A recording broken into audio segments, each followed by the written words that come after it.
Shalom, my friends. I am Rabbi David, and today I am going to reveal the ancient spiritual technology hidden within the most common substance in your kitchen: salt. I will show you how the Torah uses salt not just to preserve food, but to preserve and multiply wealth, and how a forgotten covenant mentioned in the holy texts holds the key to ending financial decay in your life forever. This is a secret that, once you understand it, will completely rewire your financial destiny. But before I unveil this powerful truth, I need you to make a declaration of readiness. Go to the comments right now and write, "I am a vessel for incorruptible wealth."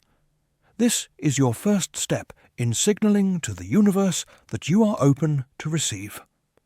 Our mission here is to gather an army of 100,000 souls dedicated to mastering this spiritual technology. If you are ready to be one of them, subscribe to this channel now. And for those who are truly serious about accelerating their journey for a limited time, I am opening the doors to the Torah Millionaire Business School for just $299. This is where I unveil the complete Torah wealth system. The doors are closing soon. The link is in the comments. Now let's talk about salt. I understand the feeling of watching your money disappear, of seeing your hard work amount to nothing, because I was once a prisoner to it myself. For years, I was a community leader, a teacher, running a small educational center. From the outside, people saw a man of faith. But on the inside, I was living in a state of constant, quiet panic. Our center was perpetually on the edge of collapse. We would receive a large donation, a miracle that felt like a divine rescue, and within a month it would be gone. An unexpected bill, a sudden repair, a program that cost twice what we budgeted. It was like pouring water into a bucket full of holes. Every dollar that came in seemed to vanish, leaving behind only the residue of anxiety. I remember one specific Tuesday. We had just finished a fundraising campaign. We had raised $50,000. I felt a wave of relief so powerful it almost brought me to my knees. We could finally breathe. We could finally plan for the future.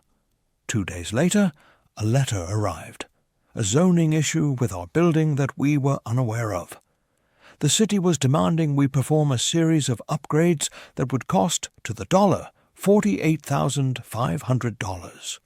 The relief curdled into a familiar, sickening dread. It was a poison.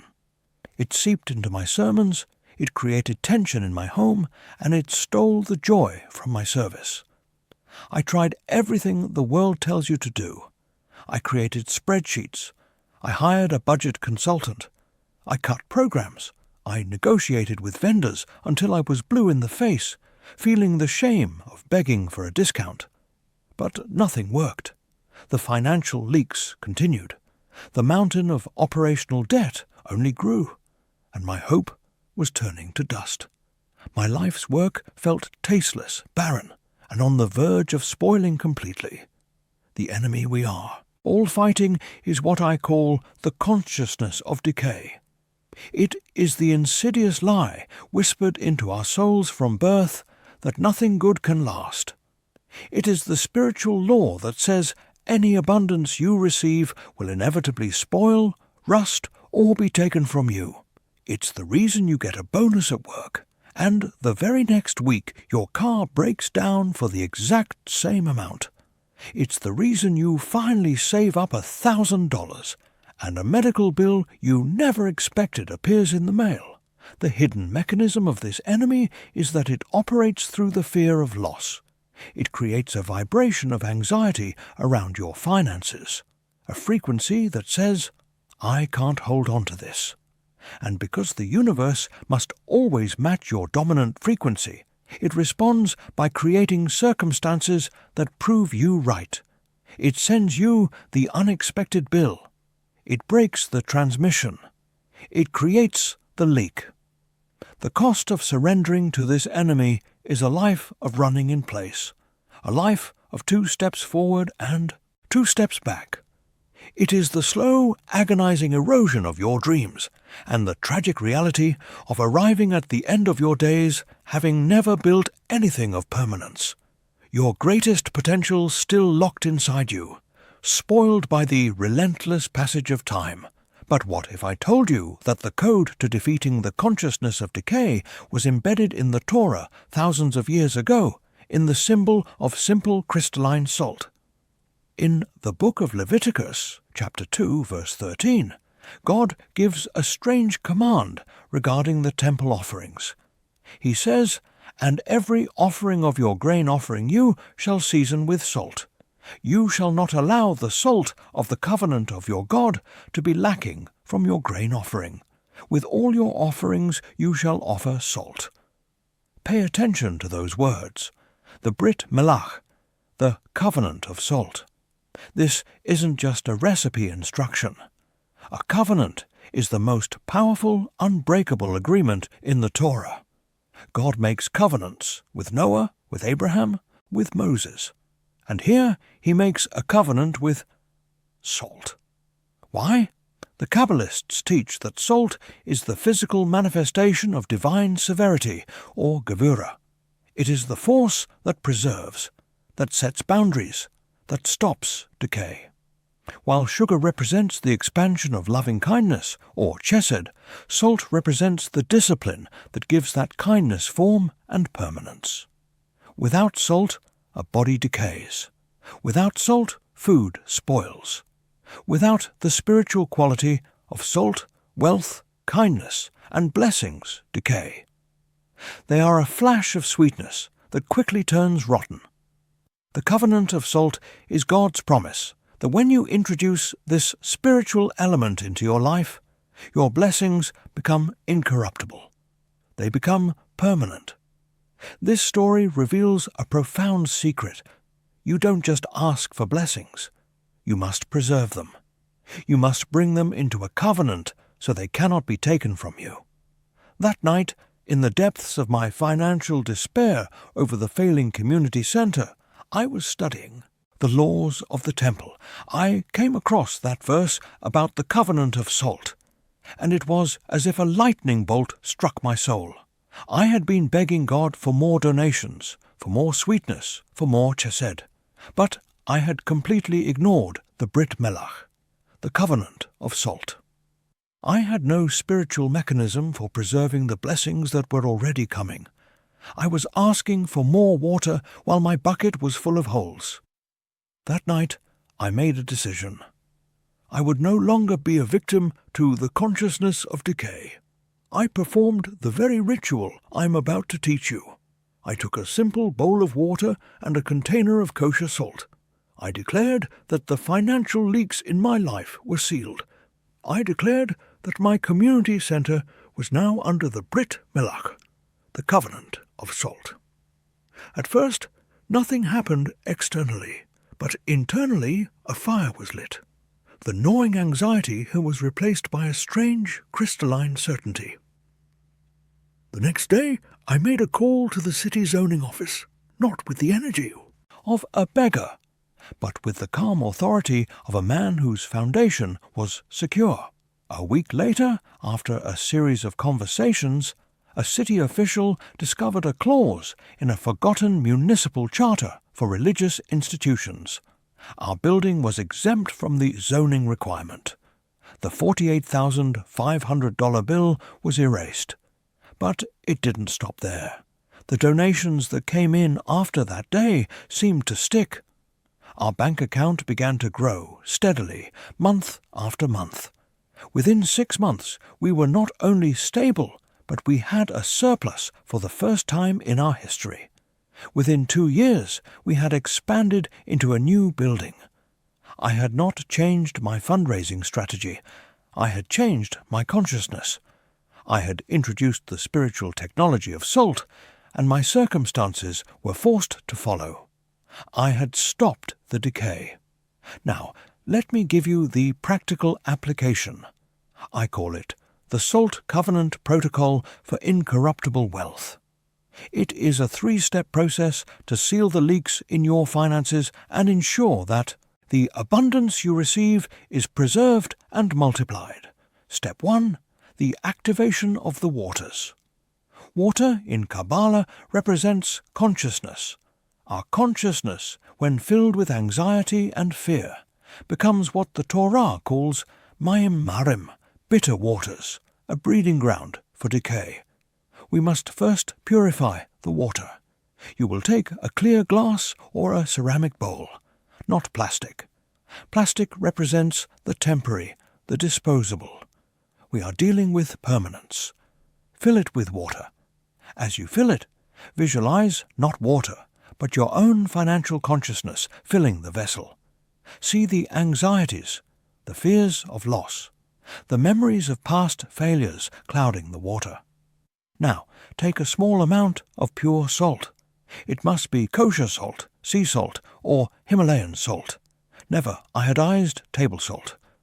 Iodized salt is a modern invention, stripped of its mineral complexity. We need the raw, primal element. Hold the salt in your hand and say this blessing. Blessed are you, Lord our God, King of the universe, who creates the fruit of the earth. This acknowledges that the salt itself is a divine creation. Step 2. The invocation of the covenant. This is the heart of the protocol. You will now invoke the ancient covenant. As you sprinkle the salt into the water, you will say with focused intention, by the power of the Brit Melach, the covenant of salt that is eternal and incorruptible, I hereby heal my financial waters. I seal every leak. I stop every form of decay. My wealth is preserved. My abundance is permanent. As it is written, you shall not allow the salt of the covenant of your God to be lacking. Visualize the salt dissolving, not just into the water, but into your entire financial reality.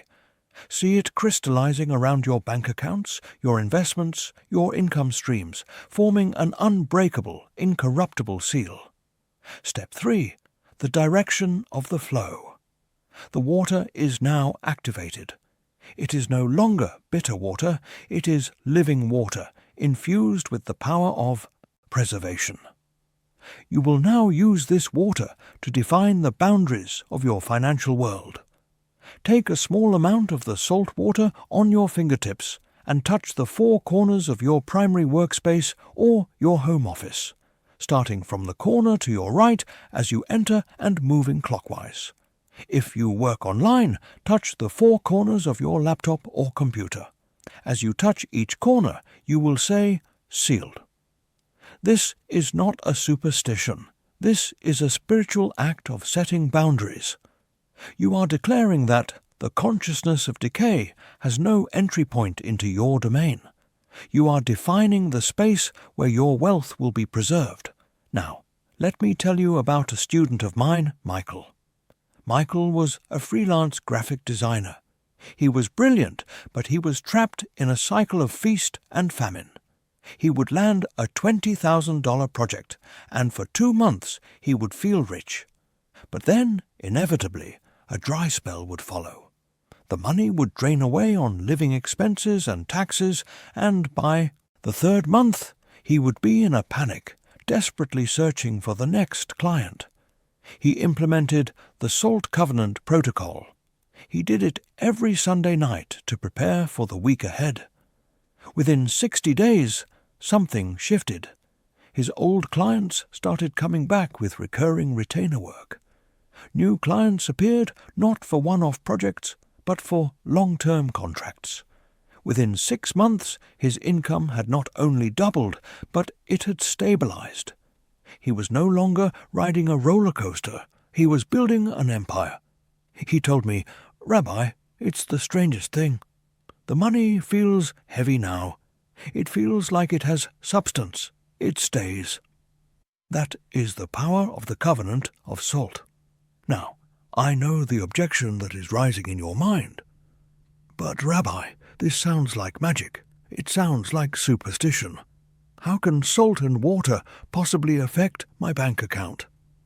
I understand that skepticism.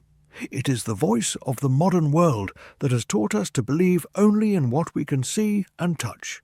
But here is the truth you must grasp. You have been trying to solve a spiritual problem with physical tools. You have been using spreadsheets to fight a consciousness of decay. That is like using a hammer to fix a software bug. The world of finance is not just physical. It is a reflection of a deeper spiritual reality. The numbers in your bank account are the shadows cast by the light of your consciousness. This protocol is not about magically manipulating the physical world. It is a spiritual technology for upgrading your consciousness from one of decay to one of permanence. When you perform this ritual, you are not just playing with salt and water. You are engaging with the fundamental forces of creation, with chesed and gevurah, expansion and preservation. You are aligning your personal frequency with the eternal, incorruptible frequency of God's covenant. Stop focusing on the absurdity of the tool and start focusing on the power of the principle. The greatest technologies often seem like magic to those who do not understand the laws they operate upon. Electricity was once magic. The internet was once magic. This is simply a technology for the soul. So here is my challenge to you. For the next 21 days, you will commit to the Salt Covenant Protocol. Every single morning, before you check your email, before you look at your bank account, you will perform this 3-step ritual. Here are your 3 immediate, non-negotiable actions. 1. Tonight, go and acquire pure, non-iodized salt. Kosher salt, sea salt, or pink Himalayan salt. Treat it not as a condiment, but as a sacred tool. Place it in a special container on your desk or altar. 2. Choose your vessel. Find a beautiful glass or ceramic bowl that you will dedicate solely to this purpose. Its beauty is a reflection of the honor you are giving this practice. 3. Write down the words of the covenant on a piece of paper and place it near your vessel. By the power of the Brit Milach, I heal my financial waters. My wealth is preserved. My abundance is permanent. And here is a bonus tip for advanced students. After you have performed the ritual, take the remaining salt water and use it to water a plant in your home. As you give this living water to the plant, say, "As this plant grows, so does my preserved wealth." You are creating a living symbol of your incorruptible abundance. And now I want to end with a blessing. May you be blessed with the wisdom to see the hidden power in the mundane. May you have the courage to seal the leaks of fear and doubt that have drained your spirit.